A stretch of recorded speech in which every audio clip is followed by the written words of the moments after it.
Sejarah itu kan tesis dari Martin Luther itu kan 96, sebagiannya diterima oleh Gereja Katolik untuk sebagai koreksi atas penyimpangan perilaku pejabat gereja oknum.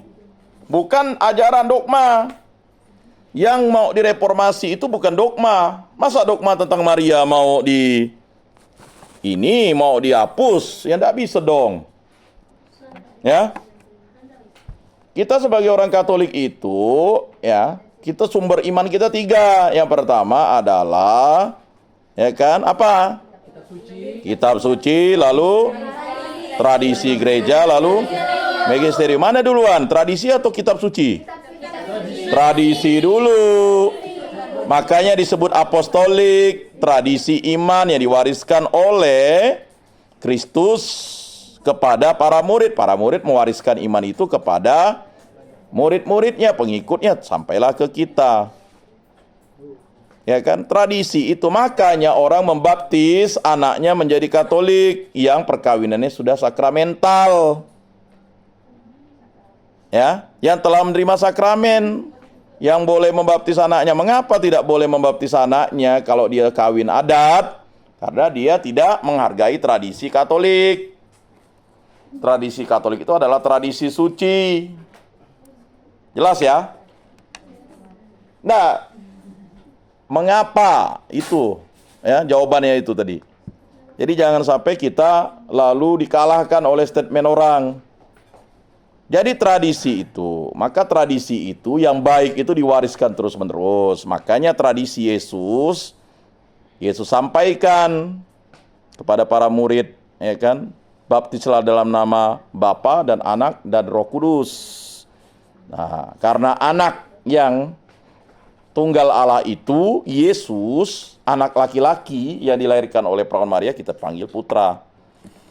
Sekarang posisinya bagaimana kalau saya hidup di zaman POC ini? Ya dua lah posisi saya, beriman atau tidak beriman. Kalau saya udah dibaptis Katolik, kalau saya memang setia kepada Katolik, saya setia. Kalau saya memang mau cari keuntungan, ngapain?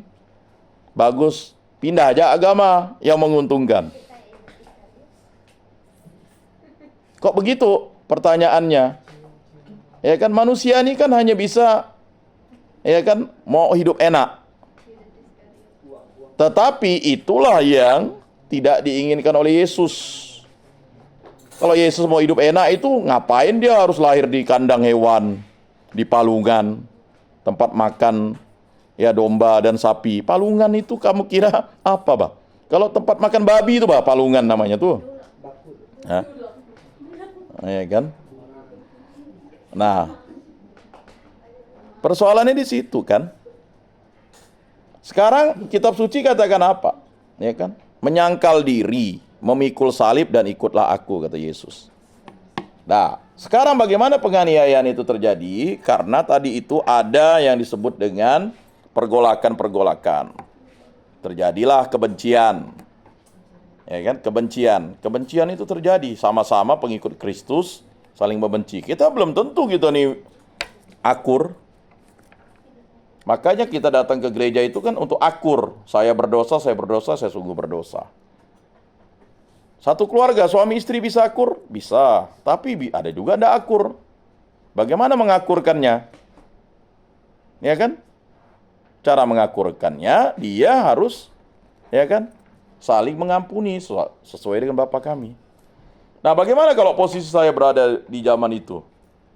Sekarang posisi saya sebagai misionaris atau sebagai hanya orang Katolik biasa? Sebagai misionaris, kita harus tetap setia kepada iman kita. Makanya wajar terjadilah pembunuhan. Ketika seorang imam itu merayakan Komuni Kudus. Komuni Kudus itu menjadi sesuatu yang dibagikan kepada umat Katolik. Lalu itu dianggap POC sebagai pembangkangan terhadap perintah POC. Terbunuhlah seorang imam itu. Resiko kita menjadi Katolik dua. Teraniaya dan terbunuh. Itu. Kamu mau pilih mana?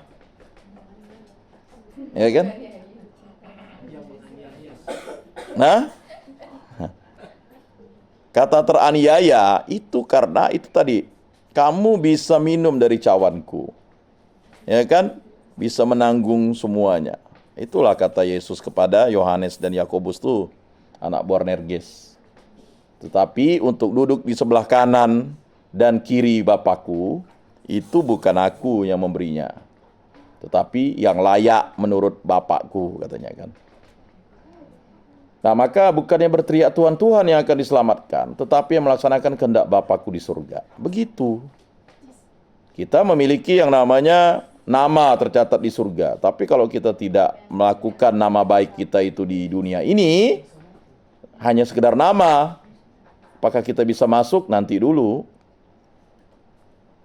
Nah, terjadi penganiayaan. Bagaimana sikap kita? Ya, kalau kita sudah menjadi Katolik sejati, ya kan, dibaptis Katolik, mati juga Katolik, ya kan, 100% Katolik, 100% Indonesia. Penganiayaan itu pasti ada. Mengapa ada? Karena iblis itu mengadakan penganiayaan supaya orang tidak mau menyembah Kristus sebagai Tuhan dan Juru Selamat. Maka Yesus katakan, diam. Kan diam. Mengapa? Karena iblis tahu mau mewartakan tentang Kristus. Tidak bisa. Jadi begini, kalau kamu anti Kristus atau kamu bukan Katolik, ya, atau bukan Kristen, jangan mewartakan Kristus. Pasti sesat orang tuh. Kan ada Yohanes tuh ngadu kepada Yesus. Yesus, dia menyembuhkan orang pakai namamu. Kalau dia berada di pihak kita, berarti dia, ya kan? Kan tidak mungkin orang menggunakan nama Kristus kalau dia tidak mengenal Kristus, tidak dibaptis dalam Kristus. Jadi kalau kalian misalnya di YouTube sekarang ini kan teraniaya ya, kita kayaknya terjolimi, tidak bisa menjawab. Apalagi kalau ada itu yang dipiralkan tuh itu oleh public figure, ya kan? Dia ini udah pernah jadi Kristen lalu berpindah, ya serah-serah dia. Tapi kok dia itu getol ingin mau memurtadkan orang, ya itu dia akan terus seperti itu. Dan kata surat 1 Yohanes, jangan percaya dengan orang seperti itu. Pewartaannya itu udah sesat, udah anti Kristus. Bagaimana kok dia bisa ini kan? Nah itu. Jadi mungkin ada orang berkata, wah, jangan didengarkan. Memang tidak bisa didengarkan. Bahkan ada satu itu, Taurat itu jangan diajarkan kepada orang, ya. Kalau kepada orang Kristen silakan. Itu ada ini ya. Tetapi kalau bukan kepada orang Yahudi atau orang Kristen itu jangan diajarkan. Karena memang untuk memahami tentang bagaimana dogma itu, apalagi ajaran Katolik itu tadi kan, kita kan 3 itu tadi. Jelas kan? Ya sekarang kitab suci lah, kalau dulu kan tradisi gereja, tradisi. Ya kan? Warisan. Liturgi itu kan warisan dari Yesus Kristus. Ya kan? Diteruskanlah terus-menerus, kemudian berkembang, ditetapkan dalam konsili, ya kan? Kan ada yang menyatakan konsili, baru menetapkan Yesus sebagai Tuhan itu konsili sekian. Tidak ngawur namanya tuh. Ngawur itu dipercaya pula. Lalu ada yang percaya dengan Injil Barnabas, gara-gara ada nama sahabat atau kawannya Paulus tuh namanya Barabas. Barnabas itu seorang Itali yang murtad tahun 1000. Lalu menulislah, ya kan, Injil, katanya Injil, enggak ada. Jadi kita ini terkadang ini sebagai orang Katolik ini kurang membaca kitab suci, akhirnya kita menjadi pribadi yang ya letoi. Ya. Itu udah jelas tuh kalau kalian ingin apa yang, karena kalian tidak baca. Ya. Makanya kitab suci itu harus kalian bawa di mana-mana, di handphone sekarang, masukkanlah. Ada kelalaian, ada 5 kelalaian orang Katolik nih. Kalau menurut Romo Argo tuh ya. Yang pertama adalah melalaikan untuk pergi misa pada hari Minggu. Ah, itu kelalaian orang Katolik paling fatal. Paling bodoh, paling dungu. Paling celaka, paling naas. Ya memang, jangan karena tidak mau menerima roti dari surga. Sakramen Ekaristi. Nah, ini posisi tadi saya jawab dia, ini kan posisi batin ya, disposisi batin kan. Gimana ini orang Katolik lalu tidak bisa menerima komuni kudus, lalu dilarang oleh POC. Ya tetaplah pastor itu akan merayakan komuni kudus, biarpun dia terbunuh. Posisi batin kita ya kan begitu. Nah itu posisinya. Kalau terkutuklah, celaka, naas, sial kau. Iya. Bagi orang yang melalaikan, ini keras benar ya, keras karena kalian mahasiswa ya. Nanti kalian menjadi katekis. Kalau kita ini kan awam, memang gitu. Jadi orang yang tidak datang gereja pada hari Minggu itu adalah orang yang naas, celaka, kesialan, kutuk bagi keluarganya. Wis, berat ya. Karena dia tidak mau menerima sakramen Ekaristi. Penyembahan tertinggi kan kita kepada Kristus. Sakramen Ekaristi adalah penyembahan tertinggi kita. Orang Katolik kan dibilang berhala. Siapa bilang? Bagi orang yang bukan Katolik lalu bilang sakramen Ekaristi berhala gak? Tidak. Bagi kita sakramen Ekaristi itulah Yesus Kristus, tubuh dan darahnya. Ya orang di luar Kristen atau bukan Katolik tidak mau menerimanya, memang tidak bisa menerimanya. Dia harus ya kan paham itu. Begitu. Terkadang kan kita nih sebagai orang Katolik itu kan suka digiring untuk menjadi naas. Tendang jaba, misa itu kan ada sore, ada malam, main futsal lo, main game. Udah itu tenang jaba, satu kali ndak ke gereja kan ndak apa-apa, Tuhan Yesus tuh mengampuni. Siapa bilang? Kan ada lagunya Pak, Tuhan Yesus baik. Iya betul, Tuhan Yesus baik, kamu menyebut aku baik, hanya Allah yang baik kata Yesus. Jadi kalau kita tak datang kepada Allah, ya tidak bisa. Nah, itu. Jadi saya mau mengingatkan para katekis nih. Halo.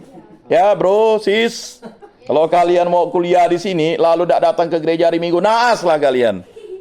Kecuali kalau memang sudah sakit parah, itu pun kalian bisa lapor ke pastor. Atau misalnya ke rumah sakit Antonius. Ya kan? Apa? Minta sakramen orang sakit. Ya kan? Atau kalau memang kalian menjaga itu kan biasa dikasih tuh sakramen komuni itu, ya kan?